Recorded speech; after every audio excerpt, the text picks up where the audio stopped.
Hey everyone, welcome back to my channel. My name is Jasmine if you're new, and this week I'm tackling the Thanksgiving feast. Of course, some of these yummy recipes can be altered to meet your level of keto, meaning that you can remove the onion, garlic, or jalapenos, etc. to make it even more low carb. You can even switch out the cheeses. Everything is low carb, but no, I'm not compromising on the taste, so everything is delicious and fits a keto lifestyle. If you're keto on holidays, I got you. Make sure you're subscribed and you hit the bell so you're notified of when these videos are going up. Now let's get cooking. To make a classic stuffing, you gotta use bread, so I'm using this keto-friendly bread that I find at my local Costco, and I'm using 10 slices. I'm gonna cut it into small cubes and dry it out in the oven on a baking sheet at 250 degrees for about 30 minutes, and then I'm gonna check on it and see if it needs more time. In the meantime, I'm gonna work on the celery and the onions. My husband and I don't like a lot of celery and onion in our stuffing, so we're actually going to limit that, but you can definitely add as much as you want from either one.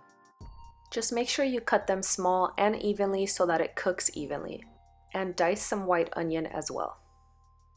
In a saute pan, I'm going to warm up 1 tablespoon of ghee and add in the celery and the onion. We want to saute these, cook them down a little bit so they're a little translucent and tender, and I'm going to give mine a little bit of color. The celery and onions are ready. Now I'm going to check on this bread. It has dried down a bit, but I do want to add a little bit more color to it, so I'm going to leave it in at 250 for an additional 10 minutes.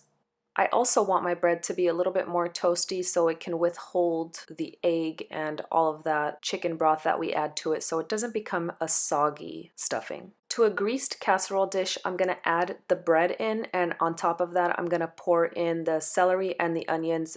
Now for the seasonings, I'm going to use fresh herbs. I'm using sage, rosemary, and thyme, but you can definitely use a dry Italian seasoning if that's what you have on hand.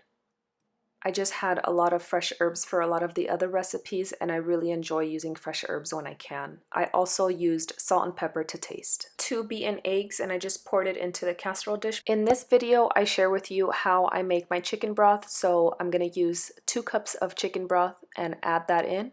When I was making this chicken broth, I made sure I didn't add any seasonings. It's just really chicken broth seasoned with celery and onion, bay leaf, and just the chicken. So definitely season to taste, salt and pepper, and anything else you want to add to it as well. But I just kept it simple, salt and pepper.